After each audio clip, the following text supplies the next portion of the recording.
Hi everyone and welcome to my first ever vlog.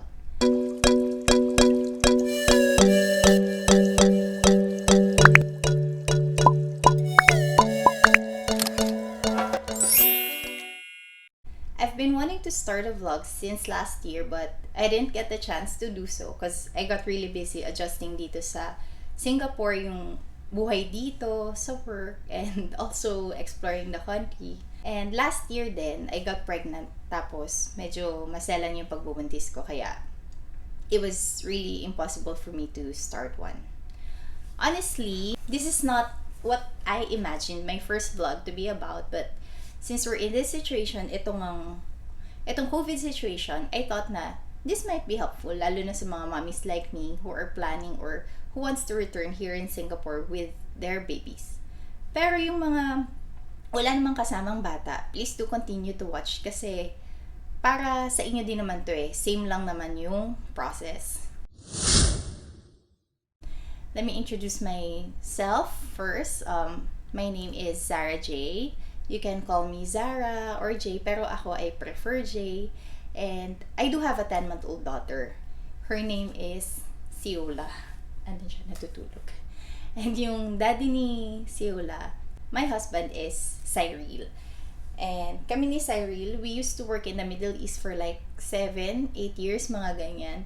Until no 2018, we got offered a job here. We tried to apply and luckily, we got approved. Kaya ngayon, my husband, he holds an employment pass while both kami ng daughter ko are DP holders or dependent pass holders.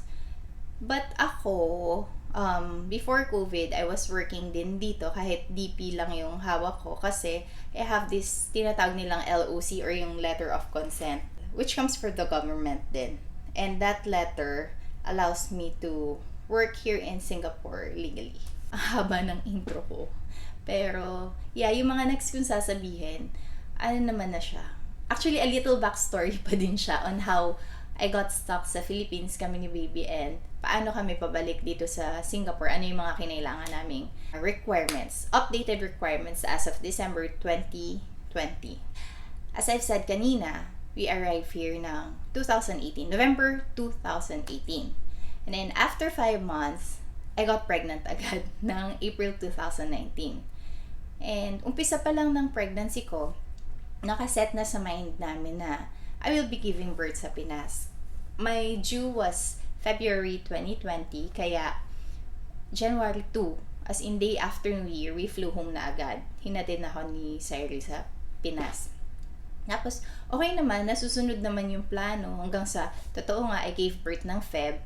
And yung timeline na nasa isip namin, natutupad. Ang hindi natupad is yung plano naming pabalik.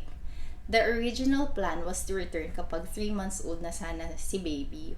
So that would be March, April, May. We were supposed to return ng May, which obviously did not happen because nga of the pandemic. Not complaining though kasi aminin naman natin, 'di ba? Masarap naman talaga sa Pinas. Well, oo, lahat naman malungkot dahil sa pandemic. Pero kami bukod sa pinagdasal na lang namin yung sitwasyon, ako I choose to look at the brighter side na lang para iwas anxiety, lalo na kapapanganak ko lang nun. Yeah, I'm really glad, I'm thankful na I got to spend time with my family. Tapos si Siyo din, nakasama niya yung mga lolo, lola, titos and titas, kaya masaya. I'm thankful for that chance. Pero, syempre, kahit gano'n naman kasaya sa Pinas, if pwede and if kaya, we have to return na din dito sa Singapore. Bukod sa I have to work in the future maybe, syempre para sa asawa ko, diba? So that we could all be together as a family. Kasi the last time he saw Siyo was nung 1-month-old pa lang si Siyo. Bali, March. That was March 7 to be exact. And then, nung pagbalik niya dito sa Singapore, dito na siya inabot nung higpitan. If I remember it right, that was March 22 when Singapore announced that they will be closing their borders to all short-term pass holders or yung tourists as well as the long-term pass holders or yung foreign workers unless you're an essential worker, kunyari healthcare worker ka, ayun. Tapos mula nung time na yun, wala na, we were clueless na kung kailan sila magluluwag ulit kasi syempre nag-a-adjust pa lang yung buong mundo sa COVID noon. And that lasted for almost 3 months. Kasi finally, nung mid ng June, they announced na ulit na they will be allowing all foreign workers to enter Singapore ulit, as well as their dependents. So, pasok na kami doon, kasama na kami doon. But of course, with additional requirements. You have to obtain yung entry approval pass, and then you have to serve yung SHN, and yung pinaka-latest na requirement is yung COVID test or yung swab test. You have to have a negative test result bago ka lumipad. So, those are the 3 additional conditions and requirements na binigay ng Singapore. Yun yung 3 major. And I'm pretty sure by now, yung mga nakaplano ng bumalik talaga dito, I'm sure na you did your research na, nakabasa na kayo about this. But for the sake of those who are still confused or may mga questions pa regarding the requirements, and dun din sa mga talagang ngayon pa lang nagsistart mag-research, explain ko na lang din kung ano yung 3 major requirements na yun.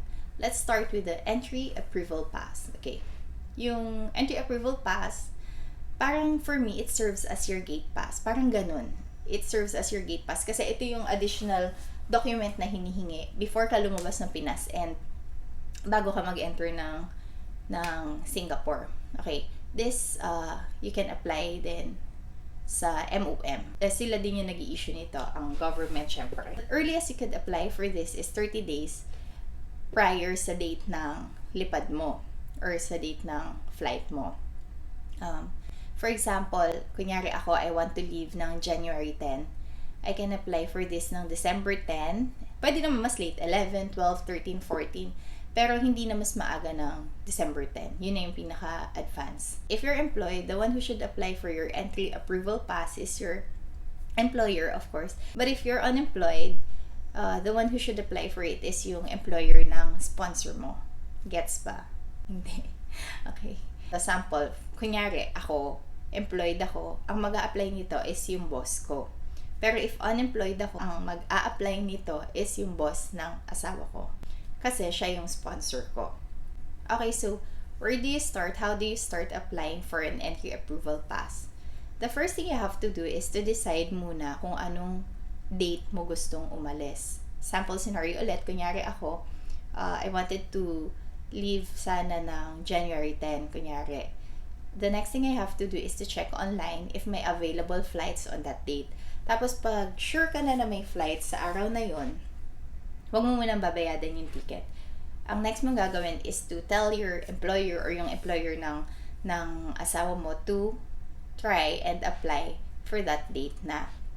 And then once you get an approval, pag nag-grant ka na ng entry approval pass, that's the only time na babayadan mo yung ticket or ibubook mo yung ticket. Kasi kahit naman may ticket ka na, kapag wala ka nung entry approval pass, hindi ka rin makakalipad. So, huwag mo lang munang bayaran para hindi ka ma-hassle sa refund. So, that's how you apply for an entry approval pass. Sounds so easy, no? Pero, sa totoo lang, it was so hard to get approved. I'm not exaggerating, We got rejected for like 30 times. Actually, 30 plus yata. Hindi ko na sure. I stopped counting when we reached 20. Kasi nakaka-frustrate. Grabe. Siguro, yung mga first 2 months, yun, madali pa yung application. Pero ngayon, inabot kami ng 3 months. November kami na approve. So, yeah, it was so hard. My advice is to pray and keep on trying. Just keep on trying kasi sometimes our plans are way too advanced than God's plan. Kaya, subok lang na subok. Tapos, ma-approve din yan. Next is the SHN. SHN stands for Stay Home Notice or mas kilala natin bilang quarantine. This SHN is mandatory regardless of your nationality, your pass. Pero nagkakaiba-iba lang yan sa rules depending on which country you're coming from. Kasi as of now, may list yung Singapore ng countries na mas maluwag yung policy nila sa SHN. But since wala naman tayo sa list na yun, actually nasa medyo high-risk country nga tayo. So, huwag na natin i-discuss yung maluwag na policy. For those coming from the Philippines, ang nire-require nilang number of days ng SHN is 14 days. Tapos, you have to serve it sa hotel. Hindi pwedeng sa bahay. And yung hotel, hindi ka makakapamili kasi they will be the one who will assign you sa hotel mo on the day of your arrival pa. Doon mo palang malalaman. May pa-surprise. SHN is not for free. You have to pay a fixed amount of 2,000 Singapore dollars for your 14-day hotel stay. Inclusive na yan ng 3 meals per day and may laundry service na din. Etong sa hotel namin na, I don't know with the others, pero dito, yun nga, may 3 meals per day and yung sa laundry kasama na din. Which for me is sulit kasi I'm not sure pero I think most of the hotels, if not all, are 5-star hotels yung nasa list. Kaya expect good service na din. Although suspended yung housekeeping kasi nga quarantine, di ba? Pero okay pa din. Happy ako kasi our room is spacious, tapos masarap yung food, kaya okay na din siya. Tapos aside from that 2,000 Singapore dollars, you have to pay 200 Singapore dollars pa or 7,000 pesos pa, another 7,000 pesos for the swab testing, which will be done on the 2nd week of your SHN. Yung sa amin, in-inform na ako ng receptionist na it will be done on the 11th day of our stay. By the way, kami nga pala, yung sa amin, since may kasama akong infant, nung pag-receive ko ng entry approval pass ko, nakalagay dun na waive na yung charges for the baby. So, ako lang yung may bayad dito sa SHN. Buti na lang ganun na kasi dun sa mga na nababasa ko or napapanood ko before, parang kailangan pa yatang i-apply ng shared room pag may kasamang baby. At least ngayon, waive na siya. Free of charge na si baby. So, good. If you check sa website ng MOM, the one who should shoulder the expenses, yung buong SHN expenses, if employed ka, is your employer. Pero syempre, if unemployed ka, yung sponsor mo, kaya ng sponsor mo. Pero kahit sa mga employed, you have to clarify with your employers pa din para walang gulatan pagdating sa bayadan. Yung iba kasi ang nagiging arrangement nila is nagsishare sila, parang share sila ng employer tsaka yung employee. So, yun, para malinaw, i-clarify nyo na lang. Okay, the third, and ito yung latest na requirement nila, na major requirement, is yung COVID test.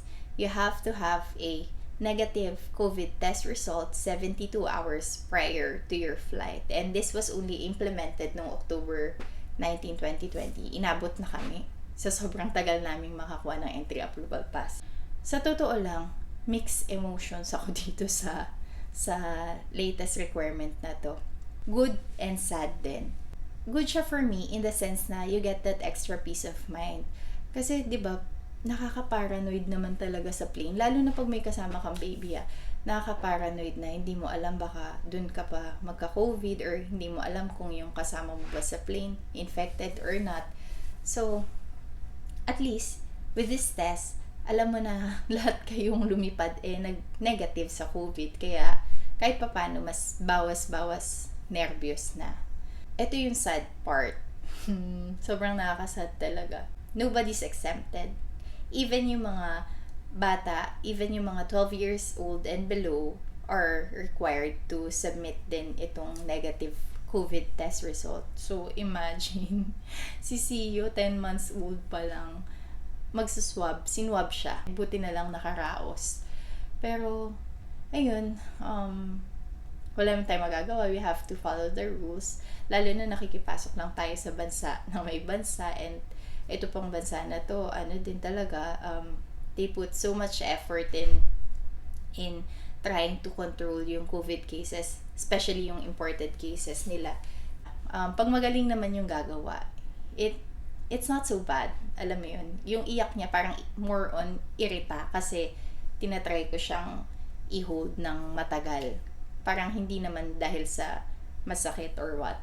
So, ayun, nakakalungkot. But then again, it's for everyone's safety. Kaya, we have to comply. So, ayun yung 3 major additional requirements na hinihingi ng Singapore para sa mga bagong papasok. But aside from those 3 major requirements, meron pang nadagdag na 3 minor. Minor lang naman ko siyang tinawag kasi easy naman siya i-comply. Una is yung SG arrival card or yung tinatawag nilang health declaration or ICA. Ang daming term nung una, nalilito ako pero iisa lang pala yan. Remember yung disembarkation card before, yung binibigay sa plane, sulatan mo, fill out mo, tapos bibigay sa immigration. Yun din yun. Yun nga lang ngayon, paperless na sila, so application na lang siya. You have to download it, tapos yun lang, lagay mo lang yung details mo and yung health declaration. Tapos may magsisend sa'yo ng email, you can have it printed or pwede din naman yung email lang sa phone mo, ipepresent mo. Pero ako, I had it printed para pag inabot ko, isang abutan na lang yung folder, ando na lahat ng documents. Kasi di ba may buhat akong baby. So, next is yung thermometer. You have to have your own thermometer kasi imo-monitor ka nila eh. They will be monitoring your temperature 3 times a day plus yung isa na sa hotel. So, parang 4 na beses minomonitor yung temperature namin. So, you have to bring your own. Actually, may mga hotels naman na nagpo-provide, pero just to be sure, wala namang mawawala. Magdala ka na lang ng own thermometer mo. Next is yung local number mo or yung SIM card ng Singapore. You have to have a local number for them to be able to contact you via WhatsApp yan or regular SMS. Kung wala ka ng valid na local number like me na expired na sa sobrang tagal ko sa Pinas, ang nilagay muna naming number sa pag-apply ng entry approval pass is yung number ng husband ko. Tapos may option naman dun to update eh. May link naman dun na pwede mong i-update yung number. So, as soon as you get the new SIM card na, pwede mo nang i-update. Kagaya sa amin, nung pag-arrive namin dito sa hotel, nag-drop na si Sai ng ibang things namin kasama yung SIM card sa reception. And then, ayun na, in-update na namin sa MOM yung bagong number. That's it! Yun na yung 3 major additional requirements plus yung 3 minor additional requirements na hinihingi ng Singapore. Since na-explain ko naman na yung mga bagong requirements, I will be flashing yung list na ng full requirements para you can get a screenshot. And para pag umalis kayo, meron na kayong checklist.